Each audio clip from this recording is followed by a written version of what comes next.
লিল্লাহে তাকবীর। কুতুব আলাইকুম সালাত, সালাত ফরজ করা হলো। ইয়া আইয়ুহাল্লাযীনা আমানু কুতিবা আলাইকুমুল মাযাহিবুল আরবাআ। এই বান্দারগো, তোমাদের উপরে চার মাযহাব ফরজ করা হলো। আছে কোন হাদিসে? কোরআনে আছে? হাদিসে আছে? তা আপনি বলেন কেন? লক্ষ মানুষ জমা করে দেখাতে চাচ্ছেন যে আমাদের এই কথাগুলি সত্য, আর গালের শাহের কথাটা মিথ্যা, কারণ তিনি মাযহাব মানেন না। আপনার কথাটা আমি মানি নাই, অতএব তার এখানে প্রোগ্রাম করতে দেওয়া হবে না। আসলে মসজিদে, আল্লাহর ঘরে, সৌভাগ্য যে এখানেও তারা হামলা করেনি। কয়েক বছর আগের ঘটনা ঘটেনি একবার? এ তাকে মসজিদ পড়াতে আসছিল না? আর আমরা একবারও গালি দেবো না, খালি স্যার ইমার কলটাকে তুলে ধরলাম, ওরকম আবার তুলে ধরবো। যদি সত্যিকার অর্থে আপনি নিজেকে আহ্বানিফার অনুসারী বলেন, তাহলে আহ্বানিফার কল দিয়ে প্রমাণ করুন যে তিনি বলেছেন তোমরা আমার কথা শুনো, এর বাইরে কোনো কথা শুনবে না। আবু জাহেল কখনো আল্লাহকে অস্বীকার করতো? কোশ্চিন কালেও করতো না। তো আল্লাহ বিল্লাহ তাল্লাহ, আল্লাহ নামে কসম খাইতো। তাদের ছেলেদের নাম ছিল আবদুল্লাহ। এই যে সব আমি চ্যালেঞ্জ করে বলি, ডক্টর গালিবের চেয়ে বড় হানাফি বাংলাদেশে নেই। আহলে হাদিস আন্দোলন বাংলাদেশ, আসুন পবিত্র কুরআন ও সহিহ হাদিসের আলোকে জীবন গড়ি। ফেসবুকে তাদের চেহারা দেখলাম, এত চমৎকার সুন্দর সুন্দর দাড়ি, তো দাড়ি দেখলে তো চুমু খাতে মন চায়। এবং সেখানে যেহেতু অবশ্যই আমার যেমন আপনার চুমু খান না ধরে ধরে 10 বার চুমু খেলে হবে না, কিন্তু তার মধ্যে যে এত চমৎকার কৃতকর্ম লুকিয়ে আছে কে খবর রাখবে? ভালো, আমরা এই বিষয়ে কিছু বলবো না। নিজেরা চিন্তা করুন যে আপনারা কী কৃতকর্ম আল্লাহর কাছে পেশ করেছেন। আমরা সবার জন্য ক্ষমা চাই। আল্লাহ পাক বান্দাকে বোঝার তৌফিক দান করুন। আজকে আহলে হাদিস আন্দোলন কী বলতে চায়, কেন চায়, এ বিষয়ে আমাদের ছোট ছোট বইগুলো সব বলা আছে। কী চাই, কেন চাই, বইটা যথেষ্ট উত্তর দেওয়ার জন্য। আহলে হাদিস আন্দোলনটা আমাদের আন্দোলন নয়। ইমামদের নামে যে মযহাব চলছে, বলা হচ্ছে ওরা 4 মযহাব মানে না, লা মযহাবি। আমি বলে কি জানেন, বাংলার জমিনে যদি একজন হানাফি থাকে, তা আমি তার সবচেয়ে বড় হানাফি হলাম আমি নিজে। এই যে সব আমি চ্যালেঞ্জ করে বলি, ডক্টর গালিবের চেয়ে বড় হানাফি বাংলাদেশে নেই। তো আপনার তো হানাফির নাম কেউ আসছে, আসলে তো আবু হানিফার হুকুমই মানেন না। আবু হানিফা বলে জানেন, ইজা সাহাল হাদিস ফাহুয়া মাযহাবি, যখন তোমরা সহিহ হাদিস পাবে মনে রেখে ওটাই আমার মযহাব। তো আমরা তো সেটাই করি। শুধু উনি একাই বলেন, এটা ইমাম শাফিঈ বলেছেন, ইমাম মালিকও বলেছেন, প্রত্যেকে একই কথা বলেছেন, ইজা সাহাল হাদিস ফাহুয়া মাযহাবুনা। ইজা রাআইতুম কালামি ইউখালিফু কালাম রাসূলিল্লাহ ফাদরিবু বিকালামি আলাল হায়াত। যখন তোমরা আমার কোনো কথা কোরআন হাদিসের বিপরীত দেখবে, তখন আমার কথা দেওয়ালে ছুঁড়ে মারো। আমালু বিল কিতাবি ওয়াস সুন্নাহ, তোমরা কোরআন এবং হাদিস মেনে চলো। এটা কার কথা? ইমাম শাফিঈর কথা। ইমাম মালিক যাচ্ছেন রসুলের কবরের পাশ দিয়ে, সেখান থেকে রসুলের কবর দিকে ইঙ্গিত দিয়ে তিনি বলছেন, দেখো, ওমা মিন আহাদিন ইল্লা ওয়া মাখুযু মিন কালামিহি ওয়া মারদুদুন আলাইহি ইল্লা সাহিব হাযাল কবর। পৃথিবীতে এমন কোনো লোকের জন্ম হয়নি যার কিছু কথা গ্রহণীয়, কিছু কথা বর্জনীয়, মাত্র এই কবরবাসী মুহাম্মদ সাল্লাল্লাহু আলাইহি ওয়াসাল্লাম ব্যতীত। এনার প্রত্যেকটা কথা গ্রহণীয়, প্রত্যেকটা নিষেধ বর্জনীয়। আমরা তো তাই করি। ওমা আতাকুম রাসূলু ফাখুযুহু ওয়া মা নাহাকুম আনহু ফান্তাহু। রসুল যা বলেছেন তা তোমরা গ্রহণ করো, যা নিষেধ করেছেন তা বর্জন করো। আমরা সেটা করি না? না আপনার করেন না বোঝা নাকি? করেন তো? হ্যাঁ বললেও তো আল্লাহ কাছে রেকর্ড হবে। হ্যাঁ, একদিন অন্তত বলেছিল মানো আর না মানো। এই একটা হাত মানলে তো আর কিছুই লাগে না। আর ইমাম আহমদ তো আর কঠিন কথা বলেছেন, লা তুকাল্লিদনি ওয়ালা তুকাল্লিদান্না মালিকান ওয়ালা নাখইয়া ওয়ালা আউজাইয়া ওয়ালা খুযু মিন হাইসু আখাযু মিনাল কিতাবি ওয়াস সুন্নাহ। তোমরা আমার তকলিদ করো না, নাখইয়ের তকলিদ করো না, আউজাইয়ের তকলিদ করো না, বরং তোমরা হুকুম গ্রহণ করো সেই মূল উৎস থেকে, যেখান থেকে তারা আদেশ নিষেধ গ্রহণ করতেন, কিতাব ও সুন্নাহ থেকে। 4 ইমামের 4টে কল তো আপনারা শুনলেন। তাহলে সবচেয়ে বড় হানাফিকে আপনারা নেন। ওনারা যা বলেছেন আমরা তাই করি। এটা যদি দোষ হয় তো 100 বার আমরা ওই দোষটা করতে রাজি আছি। এটা যদি দোষ হয় তো ওই দোষটাই করবো, আপনি যতই বাধা দেন। মানুষ জন্ম হয়েছে স্বাধীনভাবে, কার গোলামি করার জন্য না। আমরা স্বাধীনভাবে স্বাধীন বাংলাদেশে কথা বলবো, আপনি বাধা দেওয়ার কে? আপনি আপনার প্ল্যাটফর্মে স্বাধীনভাবে গালিগালাজ করেন, গুণাগার আপনি হবেন। আমি আমার প্ল্যাটফর্মে স্বাধীনভাবে কথা বলবো। এই জন্যই তো বাংলাদেশ স্বাধীন হলো। আপনার বলেন 30 লক্ষ মানুষের জীবন গেছে, তার 30 লক্ষ জীবনকে গুণে দেখেনি। বহু মানুষের জীবন, এটাই ঠিক, কিন্তু কী জন্য গেছে সে নিজে বলতে পারে না। এই 5ই আগস্টে যে পরিবর্তনটা আসলো, সেদিনে পর্যন্ত একদল বলেছে আমার 500 550 মতো লোক শহীদ হয়েছে। তো মরেছে গণতন্ত্রের জন্য। গণতন্ত্রের জন্য বললে কেউ শহীদ হয় নাকি? এবার মুশকিল, একেবারে কথা নেই কারণ। গণতন্ত্রের জন্য মল্লিক শহীদ হয়? আল্লাহর জন্য মল্লিক শহীদ হয়। কিন্তু নেতাদের উস্কানিতে এমন জোশ দিয়েছে কর্মীদের হুঁশ না যে কিসে লাভ দিচ্ছে। আগুন সামনে পড়ে আছে, আগুনে ঝাঁপ দিচ্ছে। আর আল্লাহ রসুল বলছেন, দেখো আখেজমি হোজার চোখে মেরে না, তোমরা আগুনে ঝাঁপ দিচ্ছ আর আমি তোমার কোমর ধরে টানছি যেন আগুনে ঝাঁপ দিয়ে না পড়ো। ঠিক সেইটা হচ্ছে না? এদের যে কত মানুষের যে জীবনে পর্যন্ত গেল শুধু নেতাদের উস্কানির জন্য। আমরা এইসব নেতা বাদ দিছি। আমার বাবা আসল নেতা একজনই, যিনি দুনিয়া এবং আখিরাতে আমাদের মুক্তির দিশারি। দুনিয়াতেও তার পথে চলে মুক্তি পাবো, আখিরাতেও তিনি আমাদের জন্য শাফাত করবেন। সেই নেতা ভালো না তো এই নেতা ভালো? পরিষ্কার একদম। তো আমরা এই কথা বলে যদি আমার দোষ হয়, তো দোষ একবার না, সারা জীবন করবো। তুই পরে ঠেকাও। এইসব কথা বলে আহলে আমাদের মূল স্পিরিটটা নষ্ট করে দিচ্ছে চেষ্টা করা হচ্ছে। এরপরও যারা যে পাগড়িওয়ালা আছে আমাদের বাংলাদেশে, এদের পাগড়ির মধ্যে মেলা মজা আছে। কেউ কওমি, কেউ বেকওমি, কেউ আলিয়াবি, কেউ কেউ ব্রেলবি, কেউ দেওবন্দি, তারপরে কি বলো দুশোটি, ও মোজাদ্দেদিয়া, আলিয়া, কাদেরিয়া, নকশবন্দিয়া, কত যে এই। আর এখন তো চন্দ্রপুরি দেখলাম, আবার দিকে আছে 18টি। কোনো রশি থাকলেও থাকতে পারে, রশির তো অভাব নেই। তো একই পাগড়ির মধ্যে এত রশি কেন? আমরা তো কোনো রশিতেও ঢুকি না, কোনো কমই বেকমই কেয়ামি বেকেয়ামি মিলাদি বেমিলাদি কোনো ঢুকি না। আমরা দেখি যেটা আল্লাহ রসুল করেছেন তো করি, যা করেন না তো করি না। কথা শেষ। এই ছোট্ট কথা বুঝতে এত সময় লাগে কেন? আহলে হাদিস আন্দোলন সারা জীবন এই কথাই বলে যাচ্ছে।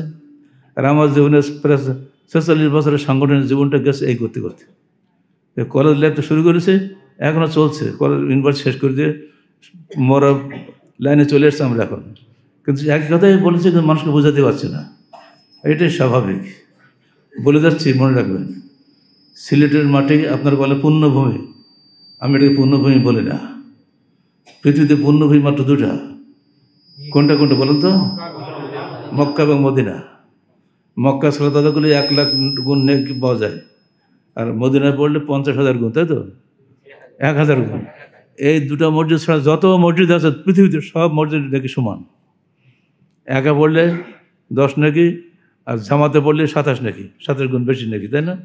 এই মশলার সমস্ত জায়গার জন্য সিলেট এলে পৃথকভাবে পূর্ণভূমি বলবেন আপনি, আর আমি তো মেনে নেব, অসম্ভব তো হতেই পারে না। এখানে যত বেদাত থেকে আড্ডাখানা,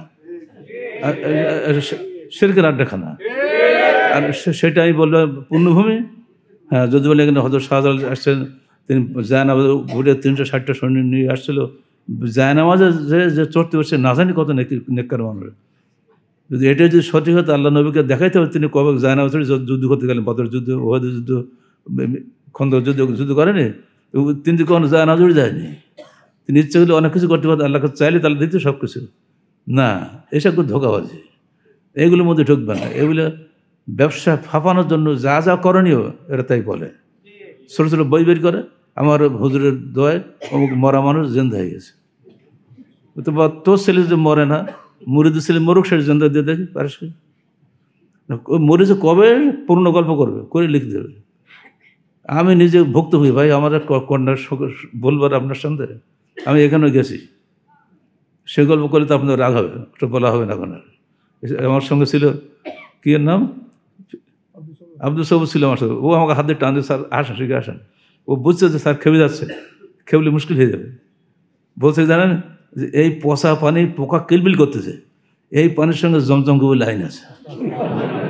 ওখান থেকে আপনি এক গ্লাস খাইতে পারলে আপনার সব রোগ টোগ সব সাফ। সারা একটা বেয়াদব লোক জায়গা থেকে খুঁজে পাচ্ছি না, অ্যাডভার্টাইজ করে জায়গা খুঁজে পাচ্ছে না। গেছি মাছ ভান্ডারে, গেছেন মাছ ভান্ডারে? আমি গেছি, আমি সব জায়গায় ঘরের লোক আমার।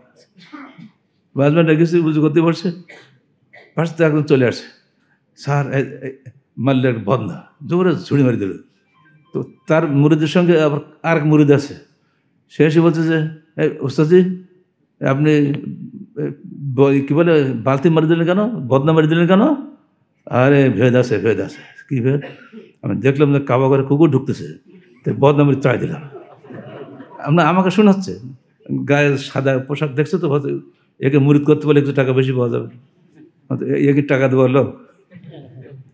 এই ধর ধোঁকাবাজি করে সমস্ত দরগা মাজারগুলো চলছে, যে লক্ষ লক্ষ মানুষকে পথভ্রষ্ট করছে।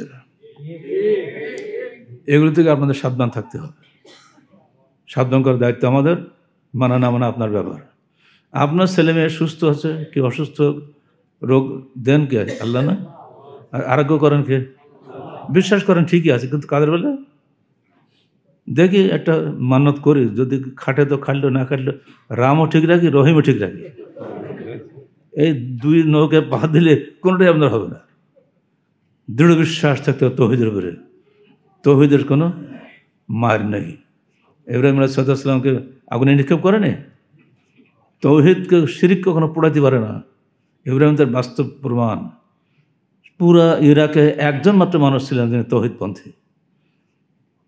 তাকে ছুরি ফেলা হলো, আগুনে ফেলে দেওয়া হচ্ছে, তখনই পর্যন্ত জিবরিল এসে বলছে আল্লাহকে হাজত হিন্দি, হে ইব্রাহিম আমার কাছে কি তোমার কোনো প্রয়োজন আছে? মানে বলতে পারো যে আগুন থেকে বাঁচানো হবে। তো ইব্রাহিম বলছে না, তোমার কাছে কিছু চাওয়ার পাওয়ার নেই, সব কিছু আল্লাহর কাছে। ব্যাস, হাসবুনাল্লাহ বলেন, অনিমাল ওয়াকিল, নিমাল মাওলা, নিমাল নাসির। এগুলো ঐতিহাসিক না, সব কোরআনে হাদিসে সব জায়গায় এগুলো ঘটনা আছে। যদি ইব্রাহিম ওই সময় মুখ ফসকে বলে ফেলতেন, আচ্ছা তুমি আমাকে আগুন দিয়ে রক্ষা করো, তাহলে কিন্তু আল্লাহকে বাঁচাতেন না, ওকে ওই আগুনেই পড়তে হতো। কিন্তু যেহেতু ওই সময় পর্যন্ত জিবরিল মতো ফেরেশতাকে রক্ষা করেনি, তিনি সরাসরি হাসবুনাল্লাহ বলেছেন, আমার জন্য আল্লাহ যথেষ্ট। আর সঙ্গে সঙ্গে আল্লাহর দায়িত্ব হয়ে গেছে, এখন আমার ইব্রাহিমকে এই তৌহিদপন্থী লোকটাকে আমাকে সাহায্য করতেই হবে। হুকুম দিলেন, ইয়া না আরো কুনি, পড়েন আপনার নাকি হবে, বারদাম ওয়া সালামান আলা ইব্রাহিম, হে আগুন ঠান্ডা হয়ে যাও এবং শান্তিদায়ক হয়ে যাও আমার ইব্রাহিমের উপরে। আজকে কি আল্লাহর আগুন নেভে গেছে? আল্লাহর তৌহিদ কি নেভে গেছে? আল্লাহ কি ফেরেশতা নাই? আজকে এমনি অসংখ্য ইব্রাহিম তৈরি হবে, আগুন নিভে যাবে কিন্তু কেউ দরগা যাবে না। ওরকম ইমান তৈরি করেন, অত সহজে জান্নাত পাওয়া যাবে না। অ্যাক্সিডেন্ট হতে পারে, কিন্তু যদি আল্লাহর ইচ্ছে হয় আপনি বেঁচে যাবেন, একজন মরে যাবে, কিন্তু আপনি বেঁচে যাবেন। এই অসংখ্য ঘটনা ঘটছে আমাদের চোখের সামনে। ছোটো 4 মাসের বাচ্চা, কদিন আগে ফেব্রুয়ারি দেখলাম, ছোটো 4 মাসের বাচ্চা বেঁচে গেছে, তার মা মারা গেছে। এগুলো হর হামেশা হচ্ছে আমাদের সামনে। তৌহিদটা তো হালকা জিনিসটা। এই তৌহিদ না বোঝার কারণে আজকে আমাদের দেশে যত অশান্তি ঘটে যাচ্ছে। আর শিরক মানে কি? আল্লাহর সঙ্গে কাউকে শরিক করে। রাম রহিম দুটো ঠিক রাখা একেবারে শরিক। এই শিরক মানে কি? এটাই। এই শিরক 5 ভাগে বিভক্ত। এগুলো সব বই লম্বা হয়ে যাবে, ওই লাইনে যাবো না। খালি বলছি এলেমের মধ্যে যদি আকীদার মধ্যে আপনার শিরক থাকে, তাহলে আপনার ওই তৌহিদ কোনো কাজে লাগবে না। বাংলাদেশের অধিকাংশ স্থানে স্লোগান হয় তৌহিদি মুসলমান, তৌহিদি জনতা বলে না। মানে তৌহিদ এর দিক দিয়ে আমরা সবাই সমান, আল্লাহকে অস্বীকার কেউই করে না। তো এটা হলো তৌহিদের রুবুবিয়ত। আবু জাহাল ওই তৌহিদে বিশ্বাসী ছিলেন। আবু জাহাল কখনো আল্লাহকে অস্বীকার করতো? কোশ্চিন কালেও করতো না। তো আল্লাহ বিল্লাহ তাল্লাহ, আল্লাহ নামে কসম খাইতো। তাদের ছেলেদের নাম ছিল আবদুল্লাহ। আমার রসুলের আব্বার নাম কি? আবদুল্লাহ। দাদার নাম কি? Abdul Muttalib. এ কি একটা শিরকি নাম? এইসব নাম তো আমাদের মধ্যেই আছে। তাহলে সেই আব্দুল মুত্তালিবদের বিরুদ্ধে বদরের যুদ্ধ হলো কেন? কারণ তারা তৌহিদকে স্বীকার করতো, কিন্তু তৌহিদের মধ্যে আমল করতো না, ইবাদত করতো না। ইবাদত মানে আনুগত্যশীল হওয়া, আনুগত্য করা। তৌহিদের উপরে, অর্থাৎ তৌহিদের বিধানের উপরে যদি আপনি আমল না করেন, তাহলে আপনি শুধুমাত্র আল্লাহকে ডেকে তৌহিদপন্থী হতে পারবেন না। তৌহিদ রুবুবিয়ত, তৌহিদ ইবাদত, এই আসমা ও সিফাত, এই মৌলিক বিষয়গুলি আমাদের বুঝতে হবে। ওয়া খালাকতুল জিন্না ওয়াল ইনসা ইল্লা লিয়াবুদুন, আমি জিন ইনসান সৃষ্টি করি শুধুমাত্র আমার ইবাদত করার জন্য। ইবাদত যদি না থাকে তাহলে তৌহিদ দিয়ে কী হবে? কোনো লাভ হবে না। এই তৌহিদের সঙ্গে যেমনি শিরক মিশে যাবে না, আর সঙ্গে সঙ্গে আপনার সমস্ত তৌহিদটা নষ্ট হয়ে যাবে। পেশাব উজু করেছে আপনি, কিন্তু বায়ুনুস্মরণ হয়ে গেল, উজু থাকবে? ছোট্ট একটু কারণে উজু শেষ। ঠিক অমনি করে এই ছোট্ট একটু আকীদা নষ্ট হওয়ার কারণে আপনার তৌহিদ শেষ। ফলে আপনি যতই দোয়া করেন, কান্নাকাটি করেন, কোনো আল্লাহর দোয়া কবুল হবে না। এই বিষয়টা মনে রাখবেন। এর পরপরই বাংলাদেশের তৌহিদের কিছু নমুনা আপনাদের শোনাই দিই। আপনার দেখলেন বড় বড় সব সারা শহরে আজকে ঘুরলাম তো মাশাআল্লাহ, লক্ষ লক্ষ লোক জমা হবে। লক্ষ লক্ষ লোক জমা করতে হলে যে একজন বক্তা দরকার, তার সঙ্গে আরও ডজনখানি বক্তার নাম দেখলাম, প্রায় অর্ধেক আমার প্রায় চিনি। তা দেখলাম যে মানুষ কি পাগল হয়ে গেল না কি হয়ে গেল। হোক, অসুবিধা কিছু নেই। আচ্ছা, আপনার কি মনে করেন সংখ্যা বেশি হলেই সত্য মিথ্যার মানদণ্ড হবে? ইব্রাহিম কি সংখ্যা একা ছিলেন না বেশি ছিলেন? আল্লাহ পাক বলেন ইন্না ইব্রাহিম কানা উম্মাতান কানাতান লিল্লাহ, ইব্রাহিম একা একটা উম্মত ছিলেন। ইবনে মাসউদকে জিজ্ঞেস করা হচ্ছে যে জামাত কাকে বলে? উনি বলছেন আল জামাত মা ওয়াফাকাল হক্কা ওয়া ইন কুনতা ওয়াহদাক, যে ব্যক্তি হকের অনুসারী সে একাই একটি জামাত, যদি সে একাই হোক না কেন। কথা বুঝতে পারছেন? আপনি একজন হকপন্থী ব্যক্তি এখানে থাকছেন, আপনি একাই একটি জামাত। এই যেখানে ব্যাখ্যা আসছে সাহাবায়ে কেরামের পক্ষ থেকে, সেখানে আপনি লক্ষ মানুষ জমা করে দেখাতে চাচ্ছেন যে আমাদের এই কথাগুলি সত্য, আর গালেশ্বরের কথাটা মিথ্যা, কারণ তিনি মজাব মানেন না। আর আমরা মজাব মানি হচ্ছে আমরাই সত্য। আচ্ছা, আল্লাহ পাক কি কোথাও বলেছে ইয়া আইয়ুহাল্লাযীনা আমানু কুতিবা আলাইকুমুস সিয়াম, হে ঈমানদারগণ তোমাদের উপর সিয়াম ফরজ করা হলো। কুতিবা আলাইকুমুস সালাত, সালাত ফরজ করা হলো। ইয়া আইয়ুহাল্লাযীনা আমানু কুতিবা আলাইকুমুল মাযাহিবুল আরবাআ, হে ঈমানদারগণ তোমাদের উপরে চার মাযহাব ফরজ করা হলো। আছে কোন হয়তো? কোরআনে আছে, হাদিসে আছে, তা আপনি বলেন কেন? আপনার কথাটা আমি মানি নাই, অতএব তার এখানে প্রোগ্রাম করতে দিতে হবে না।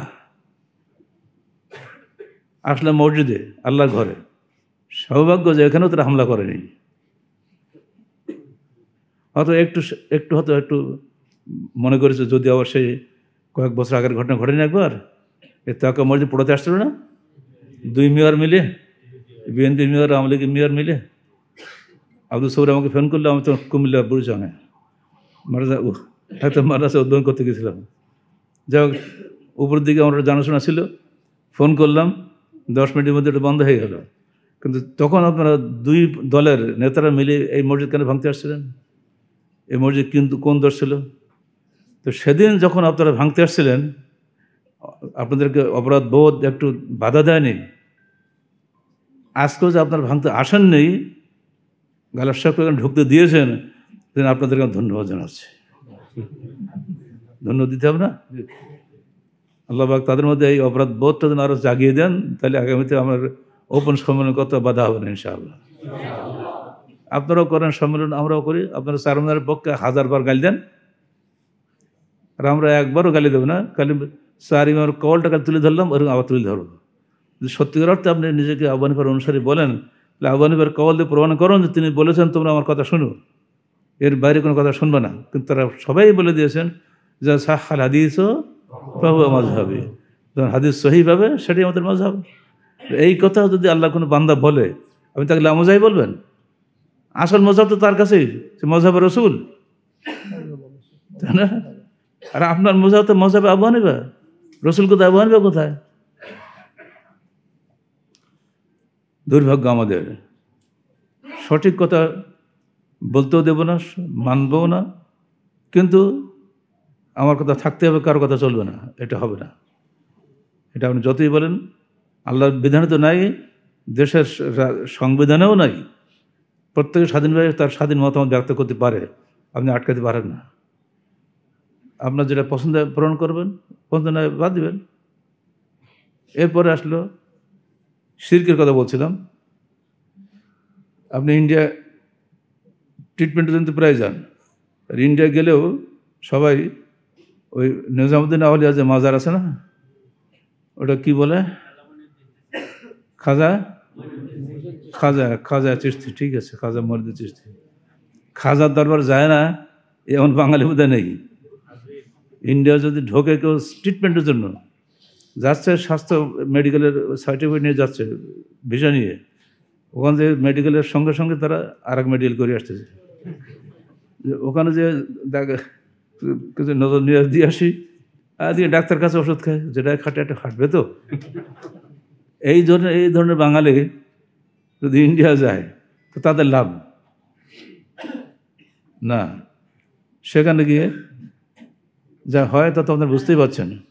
দূর অতীতে মাঝে মধ্যে রাজনৈতিক কথা এমনি চলে আসে।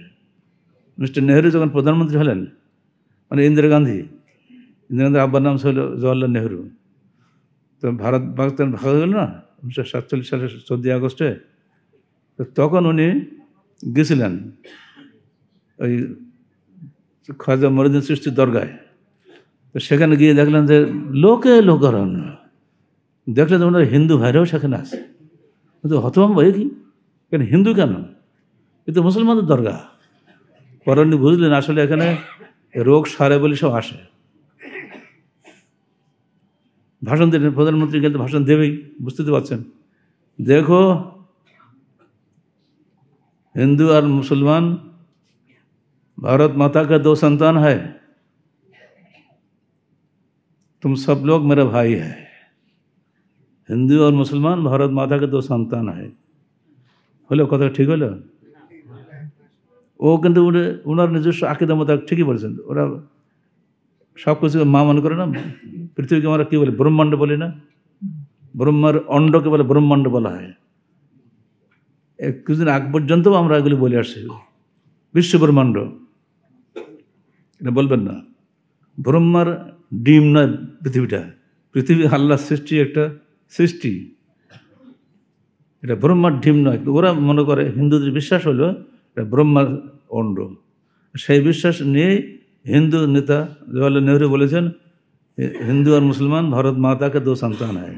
ভারত করে মা মনে করে, এজন্য ওরা বন্দনা গায়, বন্দে মাতরম পতিতে পাবন সীতারাম বন্দে মাতরম। এই যে ওরা ইয়ে গায়, কী বলে, জাতীয় সঙ্গীত গায়। তারা তাদের আকিদা অনুযায়ী গাইছে। আর আমাদের বাংলাদেশের জাতীয় সঙ্গীত কী ছিল? ওমা তোমার আকাশ, তোমার বাতাস, তোমার বুকে ঠেকাই মাথা। বাংলাদেশের 90-92% মুসলমান, আর তাদের জাতীয় সঙ্গীত হলো মা। নাওজুবিল্লাহ বললে হবে না, ভোট তো আপনারা দেন। আমরা জীবনে ভোট কেন্দ্রে যাই না, একটা জীবনে বসে ওই লাইনে নেই আমরা। যত ভোট তো আপনারা দেন, নাহলে কোটি কোটি ভোট করতে আসে, একবারও কেউ বলে না। এর বিরুদ্ধে আমরা বহুত লেখালেখি করেছি, বলেছি সব জায়গাতে, বলে আসছে, স্যার যেমন বলছি এখন বলে যাচ্ছে। এইবার বোধহয় একটু কানে ঢুকছে মনে হয়। এবার নজরুলকে এবার বাঁচাইছে, ওকে নিয়ে এসে জাতীয় কবি করে। যে রবীন্দ্রনাথ ঠাকুর কখনোই স্বাধীন বাংলার পক্ষে ছিলেন না, সেই রবীন্দ্রনাথ ঠাকুরকে বানাইছে স্বাধীন বাংলার জাতীয় কবি। যে কত বড় মিথ্যাচার! তিনি বঙ্গভঙ্গ আন্দোলনের বিরোধী ছিলেন, তিনি 2 বাংলাকে বিভক্ত করকে বিভূষণ মাদার বলেছিলেন। বাংলা মায়ের অঙ্গচ্ছেদ, পূর্ব পাকিস্তানকে পৃথক করাটাকে উনি বাংলা মায়ের অঙ্গচ্ছেদ বলেছিলেন। আর তাকে করা হয় বাংলাদেশের, পূর্ব পাকিস্তানের মধ্যে বাংলাদেশ, সেই বাংলাদেশের জাতীয় সঙ্গীত তার নামে আসলো। এই যে আত্মশ্লাঘা, আত্মপ্রবঞ্চনা, এই দুটো থেকে আমাদের বাঁচতে হবে। জাতীয় সঙ্গীত গাওয়ার কি দরকার? আমি মসজিদ মাদ্রাসা ঢুকবো বা স্কুলে ঢুকবো বা কলেজ ঢুকবো, বিসমিল্লাহ বলে পড়া শুরু করে দেবো? কোনো জাতীয় সঙ্গীত গাওয়ার বা অ্যাসেম্বলি করার কোনো দরকার আছে? এগুলো হয়তো সময় নষ্ট করা। ক্লাসের সময় একটু 5 মিনিট একটু বেশি করে পড়াশোনা করা ছেলেদেরকে, সেটা না করে অ্যাসেম্বলি করতে হবে। সেখানে নারী পুরুষ দাঁড়াতে হবে, পর্দা ফর্দা কিছুই নেই, মহরম গায়ের মহরম কোনো ব্যাপারই না। 19 ছেলেপিলে তো উঠতি বয়সের যুবক, তাদেরকে প্রজন্ম শেখাতে হবে, কীভাবে স্বাবলম্বী হলে কী করতে না করতে সব শেখাতে হবে। এই জন্য আলতু ফালতু সিলেবাস দিয়ে এদের শিক্ষা ব্যবস্থা শেষ করে দেওয়া হয়েছে। এর বিরুদ্ধে আমরা তীব্র বলেছি। এখন দেখছি একটু নড়েছে, এবার দেখছি বাচ্চা দিয়ে হলেও মনে হচ্ছে, যাই দেখ না কেন সেকুলারের হাত দিয়ে কোশ্চেন করে ইসলামী শিক্ষা আসবে না।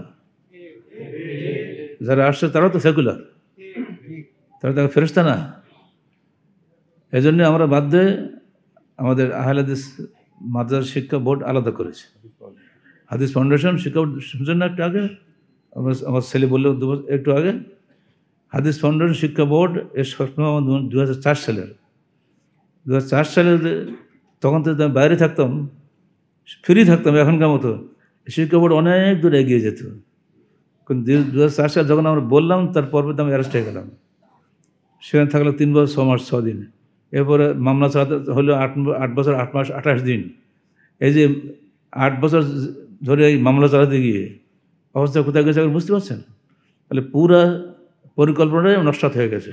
কারণ আমি তখনই বুঝতে পেরেছিলাম যে জাতিকে পরিবর্তন করতে হলে আগে শিক্ষা পরিবর্তন করতে হবে। শিক্ষা পরিবর্তন ছাড়া কোশ্চেন করলে জাতিকে করা সম্ভব নয়, আর সেটা করতে পিছিয়ে গেছে। যাই হোক, আলহামদুলিল্লাহ আমরা হায়াতে আমি দেখে যেতে পারলাম যে এটা আবার চালু হয়েছে। আপনারা নিজেরা নিজের সন্তানদের যদি হকপন্থী বাঁচাতে চান তাহলে আমাদের হাদিস ফাউন্ডেশন শিক্ষা বোর্ডের সিলেবাসগুলো সবাই নেন, পড়ান, সেই অনুযায়ী শিক্ষা বোর্ডের অধিভুক্ত হয়ে যান। তাহলে যখন এক সেন্ট্রাল যখন পরীক্ষা অভিন্ন প্রশ্ন যখন পরীক্ষা হবে তখন আপনার ছেলে পড়তে বাধ্য হবে। আপনার মেয়েও ইনশাল্লাহ সুন্দর লেখাপড়া শিখবে, আকিদার মজবুত থাকবে, আমলটাও মজবুত থাকবে। আমল আকিদার ক্ষেত্রে এটা গেল। এবার আপনি ওখানে গেলেন যে দে বাবা খাজা দে দিলা দে, এটা দেখে এক মৌলভী মারি থাপড়াই বেড়াতে, কী বলেছে খাজা দিতে পারে? খাজা তো মরেই গেছে, ও দেবে কেমন করে? তখন যে মারটা খাইলো, সে 2 টাকা নিয়ে যা ভাগ এখান থেকে। বলছে দেখ মেরে খাজা কি क्या कुदरत है तो देख देख, खुद भी देते हैं दूसरों से दिला भी देते हैं। আমার খাজার কুদরত দেখে নাও, সে নিজেও দেয়, অন্যদের পকেট থেকে বের করে টাকা আমাকে দিয়ে দেয়। হয়ে গেল, ওর আকিদা কিন্তু হয়ে গেল। এটা হলো ভারতীয় আকিদা। ভারতে বলে তো দোষ হবে না। এবার আসুন তো বাংলাদেশে, আপনার বকর শরীফ পড়েন না? বকর শরীফ পড়েন মানে আমার বাড়িতে ঝুলানো থাকে, সব বাড়িতে পড়ে কয়জনে। দেখুন যারা একটু দিনদার মানুষ, বাড়িতে বকর শরীফ সেট সাজানো আছে। সেখানে রশিদিয়া লাইব্রেরি ছাপানো 7ম খণ্ড, যদি কারো না থাকে তো কিনে নেবেন, নিয়ে আমার কথাটা যাচাই করবেন। সেখানে আল্লাহ রসুলের প্রশংসায় 3 বার 3 হজে 167 লাইনের কবিতা আছে আরবিতে। তার মধ্যে 97 লাইনই হলো শিরকে ভরা। আরবিতে যারা কবিতা লেখে তারা কি লেখাপড়া যায় না? তা উচ্চশিক্ষিত আলাম না? এবার আপনি কী বলবেন? আপনি তো বললেন আমি মারাজা করো, হুজুর মারাজা পড়ে ছেলে পড়াবো, এবার খুব সুন্দর একটা আলেম হয়ে যাবে।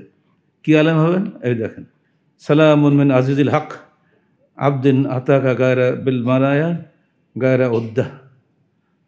হে রসুল, তুমি সালাম গ্রহণ করো আজিজুল হকের পক্ষ থেকে, যে বান্দা এসেছে তোমার কাছে বহু আশা নিয়ে, মেন গায়রে উদ্দাহ, তার কোনো পুঁজি পাঠা কিছু নাই। কে আজিজুল হক চেনেন? জি। তারপরে গারেক তো বেবাহার জনবে মালি ইসমহ খুশবে ইয়াদি আন্তল করিম খুশবে ইয়াদি। আমি ডুবে গেছি পাপের সমুদ্রে, আমার ভাসানোর কেউ নাই। অতএব হে রসুল, তুমি ওর হাত ধরো, তুমি দয়ালু, তুমি ওর হাত ধরো। আপনারা যদি নাউজুল্লাহ বলেন তো আজিজুল হক সাহেব কী বলবেন? যিনি বকর শরীফের অনুবাদক, বাংলাদেশে বলা যায় শ্রেষ্ঠতম ব্যক্তি হিসাব মতো, কারণ অথবা বখারির অনুবাদ করে এই খেদমত কেউ করে নেই। আমিও জেলখানা বেশি তারা এগুলো সব পড়েছি, কারণ অত সময় নেই অত বই পড়ার। তো ওইটা আল্লাহ সুযোগ দিয়েছিল, একেবারে হরফে হরফে আপনার শুনিয়ে দিলাম। তারাহাম আজিজুল হক আশফা আলী জাম্বিহি অকুন আন্তলি ইয়ামুল কিয়ামতে নাসিরা। হে আল্লাহ রসুল, তুমি আজিজুল হকের উপর রহম করো এবং তার গুনাহের জন্য তুমি শাফাত করো, এবং তুমি আমার জন্য কিয়ামতের দিন সাহায্যকারী হয়ে যাও। কীভাবে ডাকতেছে? তারাহাম, আল্লাহর জন্য শুনতে পাচ্ছি। তাহলে আগে তো তার এই যে আমি কবরের উপর থেকে যে মানে মনোজারটা করছি, দোয়াটা করছি, শুনতে পাচ্ছে। হায়াত নবী বিশ্বাস না? যিনি নবী মারা গেছেন, আমরা বলছি মারা গেছেন, মারার পরে শুনতে পান না, আর তিনি বিশ্বাস করেন মারা গেলেও তিনি শুনতে পান, নাহলে এইভাবে কেউ প্রার্থনা বানায়? কুন আনতা লিয়া ইয়াউমাল কিয়ামাতি নাসিরা, তুমি আমার জন্য কিয়ামতের দিন সাহায্যকারী হয়ে যাবে। এই আকীদা যদি থাকে তাহলে ওই যে ইন্ডিয়ান তৌহিদ যেখানে বলা দে বাবা খাজা দে দিলা দে, ওই যে মূর্খ লোকটা যে খাদেকে দুটো থাপ্পড় খাইল, তা ইনি কটা থাপ্পড় খাবে? এখন তার ছেলে মাশাআল্লাহ বড় পলিটিক্যাল লিডার, তাই তো? তার দলের নাম মাশাআল্লাহ খেলাফত, আশ্চর্য হয়ে যায়। এই যদি খেলাফত হয়ে যায়, এর নাম যদি খেলাফত রাষ্ট্র ব্যবস্থা হয়, কে ওখানে যাবে? এবার আসেন মিশকাত শরীফ অনুবাদ তো বোধহয় ঘরে ঘরে আপনাদের আছে বাংলা অনুবাদ, পড়ে দেখবেন। ওদের যাবো না, আমাদের মিশকাত বেরোচ্ছে, সেখানে আপনি অনেক গুরুত্বপূর্ণ থিম পাবেন। আল্লাহ রাসূল বলছেন, দেখো তোমরা কোরআন এবং সুন্নাহ শেখো এবং ফারায়েজ শেখো। মানে ফারায়েজ মিরাজ বন্টন, এতে এত গোলমাল লাগে মানুষের মধ্যে, এই গোলমালের শেষ নাই। এজন্য আল্লাহ নবী খুব কঠিনভাবে বলে দিয়েছেন, তোমরা ফারাজটা সবাই ভালোভাবে শেখো, প্রত্যেকে আর কিছু না শেখো, ফারাজটা শেখো। এখন ফারাজ অর্থ কি? আল্লামা তিবি বললেন, ফারাজ অর্থ হলো রায় অল কেয়াস। ভালো করে কেয়াস রায় শেখো, যাতে তুমি বন্টন করতে পারো। বন্টন করতে গেলে অঙ্কের শেখা লাগবে না, এই জন্য ওইটা তোমাকে ভালো করে শিখতে হবে। ব্যাখ্যা ঘুরে গেল না, গেল রায় কেয়াসে। এরপরে এলেন আল্লাহ মোল্লা আলী কারি হানাফি সাহাবি মেরকাত, তার বড় আলম, তারা বুঝতে পারছেন। মিশকাত শরীফের আরবি সরাহ, ওটার নাম মেরকাতুল মাফাতি। তিনি সেখানে বলে দিলেন যে এটা শুধু রায় কিয়াস নয়, এখানে ওই সঙ্গে তাকে হাকিকত, তরিকত, মারিফত শিখতে হবে। ওর চারটে জিনিস: হাকিকত, তরিকত, শরীয়ত, মারিফত, তাই না? শরীয়তকে বলে সোবড়া, নারকেল সোবড়া আছে না, ওটার নাম হলো শরীয়ত। আর নারকেল মালাজার থাকে ভেতরে, ওটা হলো হকিকত। আর একবার সাহার জড়া মানুষ খায়, ওইটা হলো তরিকত, ওই মারিফত, মানে মারিফত জানতে হবে। উনি আর থিওরি দিয়ে চলে গেলেন। ফলে সারা বাংলাদেশে বেদাতিরা ওইটা ধরে বসে আছে, তাই তো আমাকে তাহলে শরীয়ত জানলে হবে না, সোবড়া দিয়ে কী করবো, আমাকে শ্বাস খেতে হবে না? অতএব সারা জীবন মেহনত করে করে ফানা ফিল্লা বাক্কা বিল্লা পাগল হয়ে যাচ্ছে না সব, আল্লাহ নয় ফানা হয়ে যাচ্ছে না। ঢুকে গেলে এখানে অদ্বৈতবাদী দর্শন, বান্দায় আর আল্লাহ কোনো পার্থক্য নাই, আল্লাহ এবং বান্দা সমান, আমরা সব আল্লাহর একটা সৃষ্টির অংশ। এই অংশ যদি বিশ্বাস করেন আপনি, তাহলে আপনি আর বান্দা থাকলেন না, আপনি আল্লাহ হয়ে গেলেন। অথচ এটা আপনি নিজেই জানেন যে আপনি বা আপনার ছেলে হতে পারে রক্তের দিক দিয়ে ঠিক আছে, কিন্তু এক নন। আমার ছেলে যে ভাষণ দিয়ে গেল, তা আমার ভাষণ হয়ে গেল, তো নাজুলি চলতো। ও যে ভাত খায়, আমার যদি পেট খারাপ হতে কী হবে? দুনিয়াতে আমরা এক হতে পারলাম না, আখরাতে কী করে এক হবে? এই ছোট্ট ছোট্ট বিষয়গুলো আপনারা বোঝার চেষ্টা করবেন। এগুলো সব করে গেছে তারাই।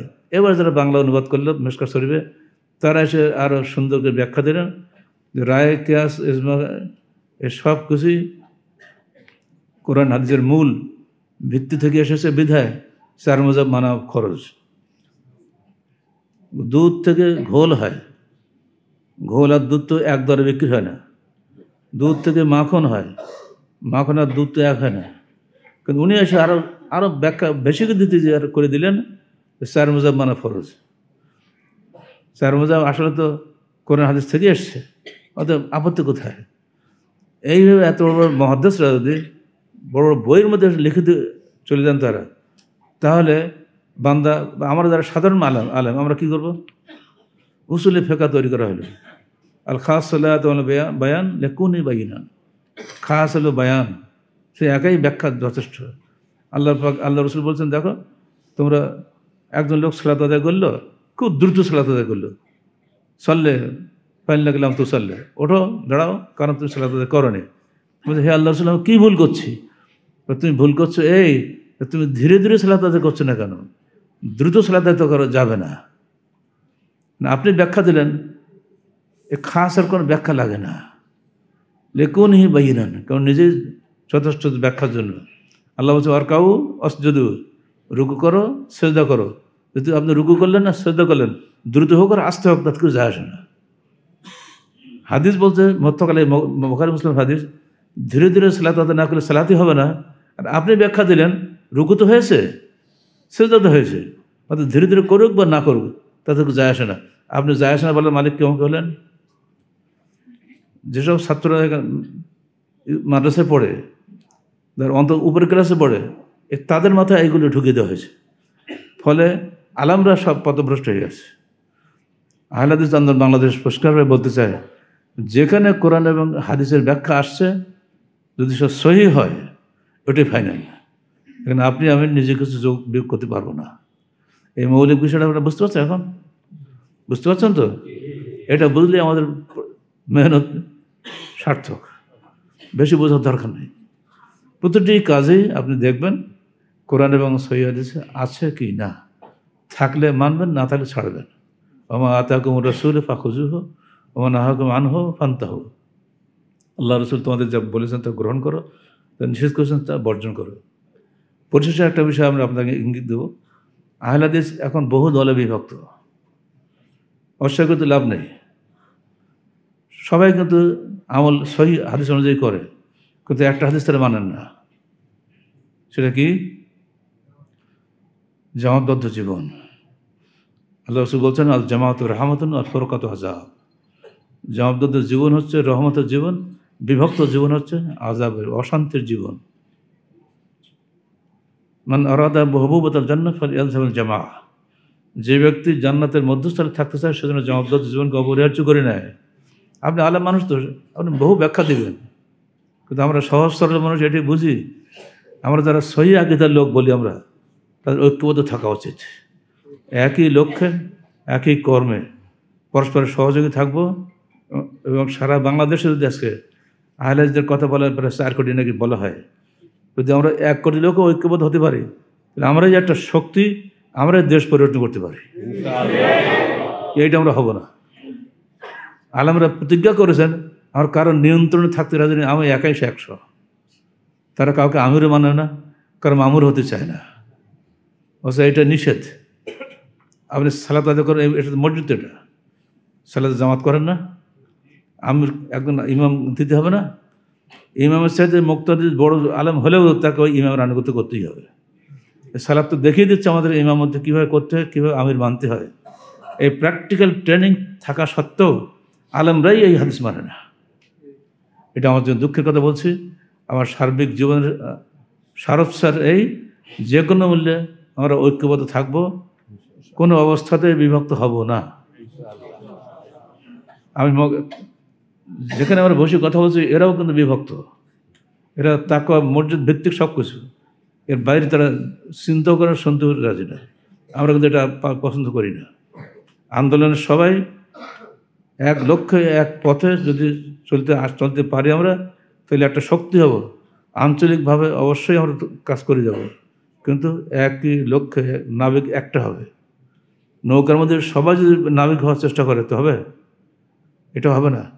এই মূল থিমটা আমি সবাইকে দিয়ে যাচ্ছি। সিলেটের বহু জায়গায় বহু বড় বড় শায়েখ আছে, কিন্তু কেউ কাউকে আমরা চিনি না। আজকে হয়তো এসছেন, অনেকে দেখা করে সালাম কালাম, স্যার দোয়া চাবেন, দোয়া দিবেন ইত্যাদি। আসল দোয়া তোমাদের জন্য আমার এটাই থাকবে, তোমাদের কোনো আলেমের বয়স আমার চেয়ে বেশি না, মনে রেখে দিও।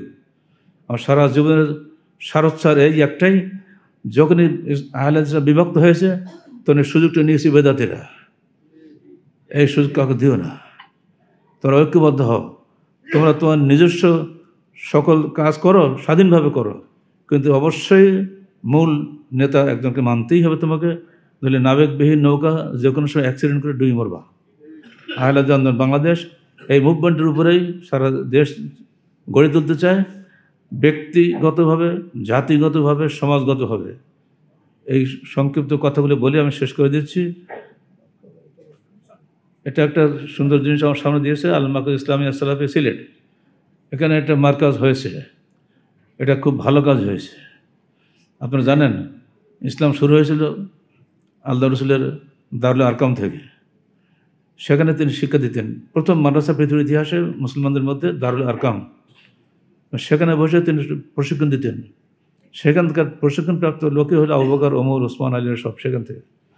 তো এরকম যদি একটা আমাদের না থাকে প্রতিষ্ঠান, তো ছোটো ছোটো বাচ্চারা শিখবে কোথায়?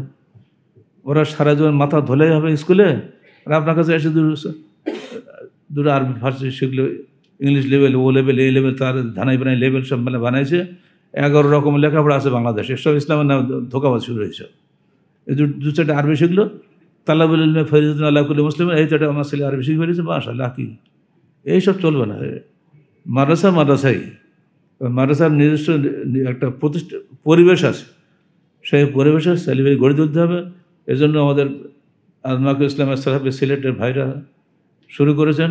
আমরা তাদের এই উদ্যোগ যেন সফল হয় অবশ্যই দোয়া করি, আর সবাইকে বলবো এই উদ্যোগে সহযোগিতা করার জন্য। আকুলু কওলি হাযা আস্তাগফিরুল্লাহ লি ওয়া লাকুম ওয়া লিসাইরিল মুসলিমিন। আসসালামু আলাইকুম ওয়া রাহমাতুল্লাহি ওয়া বারাকাতুহু।